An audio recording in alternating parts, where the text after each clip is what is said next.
Hello students, അപ്പോൾ നമ്മൾ പറഞ്ഞു നിർത്തിയത് എക്സ് ഈക്വൽ ടു ബി എന്ന് പറയുന്ന മെട്രിക്സ് ഇക്വേഷനിൽ സോൾവ് ചെയ്യുമ്പോൾ X equal A inverse B എന്ന് കിട്ടും if determinant not equal to zero. Determinant non zero ആയിരിക്കണം.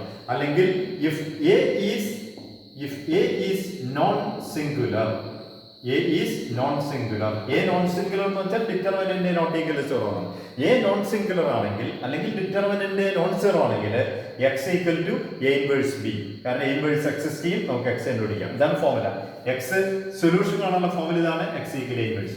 ഇനി കേസ് 2 എന്ന് പറഞ്ഞാൽ അത് കേസ് 1 ആണ്. കേസ് 2 എന്ന് വെച്ചാൽ if determinant equal to zero അല്ലെങ്കിൽ എ ഈസ് സിംഗുലർ. എന്താണ്? എ സിംഗുലർ ആണെങ്കിൽ ഡിറ്റർമിനന്റ് സീറോ എന്ന് വെച്ചാൽ എ എന്ന് മെട്രിക്സ് സിംഗുലർ ആണെങ്കിൽ നമുക്ക് ആ എക്സ് ഒന്ന് എഴുതി നോക്കാം. എക്സ് എന്ന് പറയുന്നത് എ ഇൻവേഴ്സ് ബി എന്നാണ്. എ ഇൻവേഴ്സ് ബി എന്ന് വെച്ചാൽ adjoint by determinant into B എന്നാണ്. ഓക്കെ, എ ഇൻവേഴ്സ് എന്നാണ് adjoint by determinant into B. ഇതാണ് നമ്മുടെ ഫോർമുല. ഇവിടെ ഡിറ്റർമിനന്റ് സീറോ ആണെങ്കിൽ നമ്മൾ എന്ത് ചെയ്യുക വെച്ചാൽ അപ്പൊ ഡിനോമിനേറ്റർ സീറോ ആണ്. ഡിനോമിനേറ്റർ സീറോ എന്ന് കഴിഞ്ഞാൽ ന്യൂമറേറ്റർ എന്താണെന്ന് അറിയണം. ന്യൂമറേറ്റർ എന്ന് വെച്ചാൽ adjoint into B not equal to zero. ഇങ്ങനെ കിട്ടിയിരിക്കും എന്ന് വെച്ചാൽ ഡിനോമിനേറ്റർ സീറോ ആണ്, ന്യൂമറേറ്റർ സീറോ അല്ല. അങ്ങനെ ഒരു സാധനം എക്സിസ്റ്റ് ചെയ്യുന്നില്ല. കാരണം ഡിനോമിനേറ്റർ സീറോ എന്നാൽ എക്സിസ്റ്റ് ചെയ്യുന്നില്ല. അപ്പൊ ന്യൂമറേറ്റർ നോൺ സീറോ ആയിരിക്കും. കണ്ടോ? Adjoint into B non zero, numerator non zero, denominator zero ആണെങ്കിൽ ഇത് എക്സിസ്റ്റ് ചെയ്യുന്നില്ല. therefore no solution. No solution ആണ്. സൊല്യൂഷൻ എക്സിസ്റ്റ് ചെയ്യുന്നില്ല. അല്ലെങ്കിൽ സിസ്റ്റം ഇൻകൺസിസ്റ്റന്റ് ആണ്. സിസ്റ്റം ഇൻകൺസിസ്റ്റന്റ് ആണ്. എന്നാൽ ഇൻകൺസിസ്റ്റന്റ് എന്ന് വെച്ചാൽ സൊല്യൂഷൻ ഇല്ല. കൺസിസ്റ്റന്റ് എന്ന് വെച്ചാൽ സൊല്യൂഷൻ ഉണ്ട്. ഇൻകൺസിസ്റ്റന്റ് എന്ന് വെച്ചാൽ സൊല്യൂഷൻ ഇല്ല. അപ്പോൾ ഡിറ്റർമിനന്റ് സീറോ എന്നാൽ നമ്മൾ ഉടനെ ഇൻകൺസിസ്റ്റന്റ് പറയില്ല. ഡിറ്റർമിനന്റ് സീറോ ആണെങ്കിൽ ഒരു കാര്യം കൂടി ചെക്ക് ചെയ്യണം, അഡ്ജോയിന്റ് ഇൻറ്റു ബി ചെക്ക് ചെയ്യണം. അതായത് ഇതിന്റെ ന്യൂമറേറ്ററും ഡിനോമിനേറ്ററും നോക്കിയിട്ട് ഡിനോമിനേറ്റർ സീറോ എന്നാൽ ന്യൂമറേറ്റർ കൂടി നോക്കണം. കാരണം നമുക്ക് 0/0 മുകളിലും താഴെയും സീറോ എന്ന് വിചാരിക്കും. ഇത് സീറോ മുകളിലും സീറോ എന്നാൽ 0/0 എന്ന് പറയുന്നത് ഇൻഡിറ്റർമിനേറ്റ് ഫോം ആണ്. അത് ഡിഫൈൻ ചെയ്തിട്ടില്ല. അവിടെ നമ്മൾ ഇതിന് സൊല്യൂഷൻ ഇല്ല എന്ന് പറയാൻ പറ്റില്ല. 0/0 അപ്പൊ അങ്ങനെ ഒരു കേസ് വരുമെന്ന് ചെക്ക് ചെയ്യാൻ വേണ്ടിയാണ്. അപ്പൊ മുകളിൽ സീറോ അല്ല, മുകളിൽ സീറോ അല്ല, അഡ്ജോയിന്റ് ഇൻറ്റു ബി, മുകളിൽ സീറോ അല്ല, താഴെ സീറോ ആണ് എന്ന് വെച്ചാൽ ക്ലിയർ ആയിട്ട് പറയാൻ സൊല്യൂഷൻ ഇല്ല, സിസ്റ്റം ഇൻകൺസിസ്റ്റന്റ് ആണ്. അടുത്തൊരു കേസ് എന്ന് വെച്ചാൽ ചില സമയത്ത് അഡ്ജോയിന്റ് ഇൻറ്റു ബിയും സീറോ വരാം. അടുത്തൊരു കേസ് എന്ന് വെച്ചാൽ adjoint into B equal to zero. അപ്പൊ രണ്ടാമത്തെ കേസിൽ ഡിറ്റർമിനന്റ് സീറോ ആണ്, കൂടാതെ adjoint into B non zero ആണ്. അങ്ങനെയാണെങ്കിൽ സിസ്റ്റം ഇൻകൺസിസ്റ്റന്റ്. ഇനി വീണ്ടും ഡിറ്റർമിനന്റ് സീറോ ആണ്, അഡ്ജോയിന്റ് ഇൻറ്റു ബി സീറോ ആണ്. അപ്പൊ എന്ത് പറ്റും? ഇത് 0/0 എന്ന ഫോമായി. മുകളിൽ സീറോ, താഴെ സീറോ. 0/0 എന്ന് പറഞ്ഞാൽ നമ്മൾ എക്സിസ്റ്റ് എന്ന് പറയാൻ പറ്റില്ല. നമുക്ക് ഇൻഡിറ്റർമിനേറ്റ് ഫോംസ് നമ്മൾ ഇതിന് ഡിസ്കസ് ചെയ്തിട്ടുണ്ട്. 0/0, infinity by infinity, infinity minus infinity, ഇതൊക്കെ ഇൻഡിറ്റർമിനേറ്റ് ഫോംസ് ആണ്. 0/0, 1/∞, ഇതൊക്കെ ഇൻഡിറ്റർമിനേറ്റ് ഫോംസ് ആണ്. നമുക്ക് ഡിറ്റർമിൻ ചെയ്തിട്ടില്ല, അതുകൊണ്ട് സൊല്യൂഷൻ ഇല്ല എന്ന് പറയാൻ പറ്റില്ല. അപ്പോൾ അഡ്ജോയിന്റ് ഇൻറ്റു ബി സീറോ എന്നാൽ ഈ സിസ്റ്റത്തിന് ചിലപ്പോൾ സൊല്യൂഷൻ ഉണ്ടാകാം. സൊല്യൂഷൻ ഉണ്ടെങ്കിൽ ഇൻഫിനിറ്റ് നമ്പർ ഓഫ് സൊല്യൂഷൻസ്, അല്ലെങ്കിൽ സൊല്യൂഷൻ ഉണ്ടാകും. അപ്പോൾ അഡ്ജോയിന്റ് ഇൻറ്റു ബി സീറോ ആണെങ്കിൽ system may be consistent or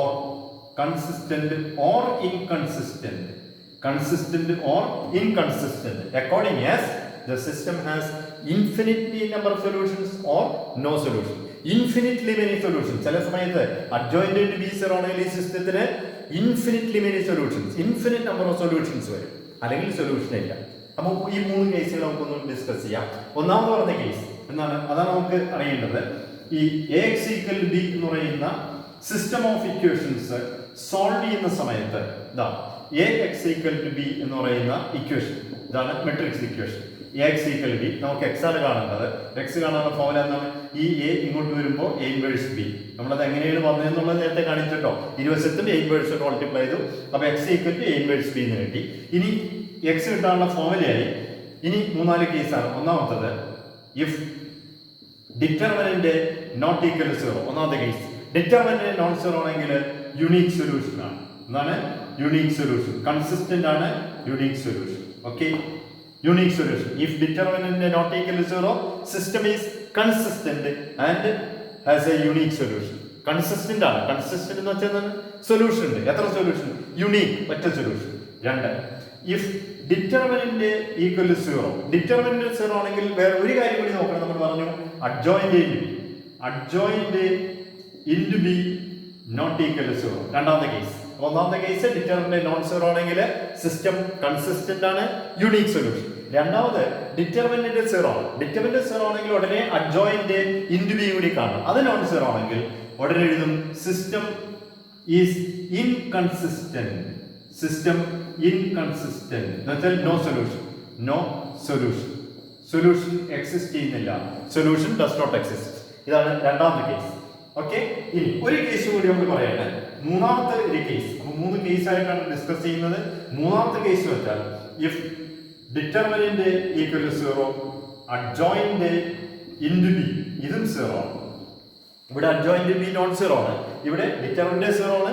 കൂടാതെ അഡ്ജോയിന്റ് ബി 0 ആണെങ്കിൽ ഈ സിസ്റ്റം കൺസിസ്റ്റന്റ് ആകാം അല്ലെങ്കിൽ ഇൻകൺസിസ്റ്റന്റ്. 2 കേസും വരാം.